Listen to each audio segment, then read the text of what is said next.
शिल्पकला एवं माटी बोर्ड के अध्यक्ष राज्य मंत्री डूंगर राम गेदर ने सर्किट हाउस में मीडिया से बातचीत में बर्खास्त किए जाने के मामले में कुछ नहीं बोले। पेपर लीक के सवाल पर कहा कि गहलोत सरकार ने किसी को नहीं बख्शा है, सरकार का कोई आदमी शामिल मिला तो उसे भी नहीं छोड़ेंगे, सख्त से एक्शन लिया जाएगा। अब कानून भी पास किया है जिससे पेपर लीक माफिया भी खौफ पैदा हो। गेदर ने कांग्रेस सरकार की खूब तारीफ की। सीएम गहलोत ने शहरों में भी रोजगार की गारंटी दी है। पूरे प्रदेश में अच्छा माहौल है, कार्यकर्ताओं में ताकत है, आगे भी कांग्रेस की सरकार बनेगी। पायलट हमारी पार्टी के जिम्मेदार नेता हैं, पार्टी में विधायक मिलकर ही मुख्यमंत्री का चेहरा तय करते हैं। बीजेपी में तो अनेक गुट है, सब सीएम की दावेदारी के लिए लड़ रहे हैं। राज्य मंत्री ने शिल्प एवं माटी ऐप की जानकारी दी। उन्होंने बताया कि शिल्प व माटी का लॉन्च किया गया है, ई मित्र पर जाकर आवेदन कर सकते हैं। 5 दिन पहले शुरुआत की है, अब तक 1500 आवेदन आ चुके हैं। फॉर्म बहुत साधारण बना है, उसमें आसानी से जानकारी दी जा सकती है। ग्राम विकास अधिकारी या पटवारी से मदद ले सकते हैं। इस तरह से प्रयास कर रहे हैं अधिक से अधिक रजिस्ट्रेशन हो। ये योजना शिल्प एवं माटी कला के 10,000 लोगों को लाभ दिया जा सकेगा। उन्होंने बताया कि मिट्टी के बर्तनों में बड़ा काम होने लगा है, अब बड़ी फैक्ट्रियां लग गई हैं, धोकर भी काम में ले सकते हैं। थाली, कटोरी, कप व गिलास आ चुके हैं, अब इसे बड़े रूप में भी काम हो सकता है। रजिस्ट्रेशन के बाद में शिल्पकार कहीं भी सरकारी मेलों में जा सकेंगे। अगर उनका सामान नहीं बिकता है तो उनको आने जाने का खर्च और मेहताना सरकार की ओर से मिलेगा। राजस्थान में जब से मुझे शिल्प एवं माटी कला बोर्ड का अध्यक्ष बनाया है, उसके बाद पहली दफा इस बोर्ड को 5 करोड़ रुपए का बजट माननीय मुख्यमंत्री अशोक गहलोत साहब ने दिया। पहली दफा राजस्थान के 300 आर्टिजनों को जयपुर में बुलाकर के एक दिन का प्रशिक्षण शिविर हम लोगों ने किया, जिसमें बाहर से प्रशिक्षक बुलाकर के उनको प्रशिक्षण देने का काम किया ताकि वो आधुनिक तरीके से, अच्छे तरीके से अपने कामकाज को कर सकें। पिछली दीपावली से पहले पूरे राजस्थान में होर्डिंग लगा करके मिट्टी के दीपकों के प्रति लोगों में प्रोत्साहन पैदा किया गया ताकि लोग ज्यादा से ज्यादा मिट्टी के दियों को खरीदें। पहली दफा विद्युत चालित चाक को पायलट प्रोजेक्ट के रूप बांटने का पायलट प्रोजेक्ट के रूप में हमें बीकानेर संभाग में मुख्यमंत्री जी ने दिया, जो हमने वहां यानी चाक बांटे हैं। ये राजस्थान सरकार की पहली योजना है।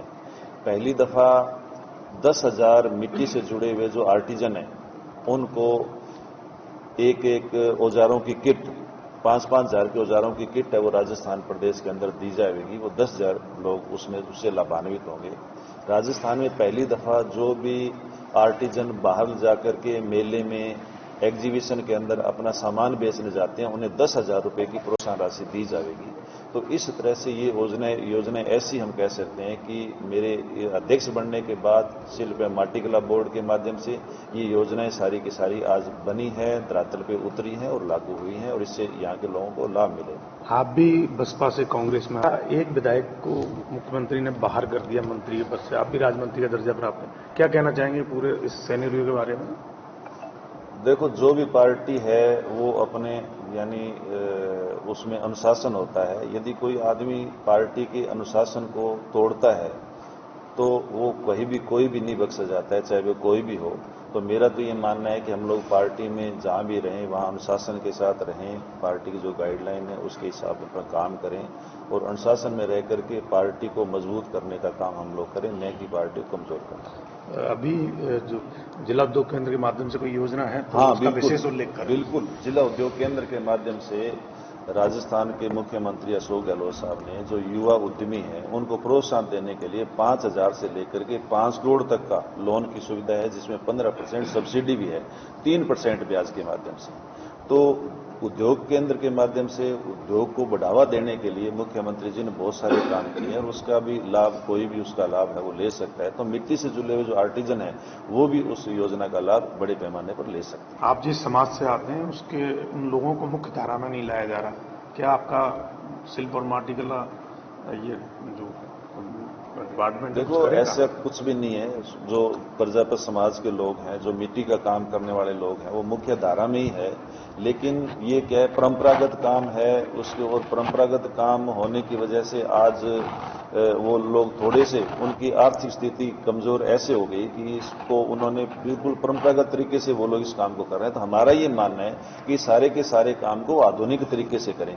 आज इसकी मशीनें आ गई और मशीनों से पकने की मशीनें आ गई, बनाने की मशीनें आ गई और उन मशीनों के माध्यम से आज जैसे हम लोगों ने विद्युत चालित चाक दिए तो उस चाक के माध्यम से भी इनमें प्रोत्साहन आगे बढ़ेगा। वो उस काम को जल्दी कर पाएंगे, कम मेहनत से कर पाएंगे, ज्यादा कर पाएंगे और उससे उनकी आर्थिक स्थिति भी मजबूत होगी। तो उसके लिए वो आधुनिक तरीके से, मजबूत तरीके से काम करें। आज जैसे मिट्टी के जितने भी बर्तन हैं उसके लिए जैसे हम प्रचार करते हैं वो भी प्रचार इस बात का करें कि वास्तव में खाने के अंदर जो पौष्टिकता है वो एल्यूमिनियम और स्टील के बर्तनों के अंदर जो पौष्टिकता है वो खत्म हो रही है और मिट्टी के बर्तनों में वो पौष्टिकता वो बढ़ करके उनको मिलती है। तो इस तरह मिट्टी के बर्तनों का उपयोग ज्यादा से ज्यादा लोग घरों में करेंगे तो उनके ज्यादा से ज्यादा बिकेंगे और अच्छे से अच्छे बिकेंगे तो उनकी आर्थिक स्थिति मजबूत होगी। इसके लिए आपको बड़ा कम समय मिल पाया, इस बारे में कुछ कहेंगे? समय तो देखो सभी बोर्ड है वो लास्ट में ही बनते हैं और ऐसे हमें भी कम समय मिल पाया, लेकिन मैं अपने आप के काम से आज संतुष्ट हूं कि आज मैं चौथा अध्यक्ष हूं इसका। लेकिन फिर भी थोड़े से समय में भी हम लोगों ने बहुत सारी योजनाएं बनाई है, लागू की है और धरातल पर उनको उतारने का काम है।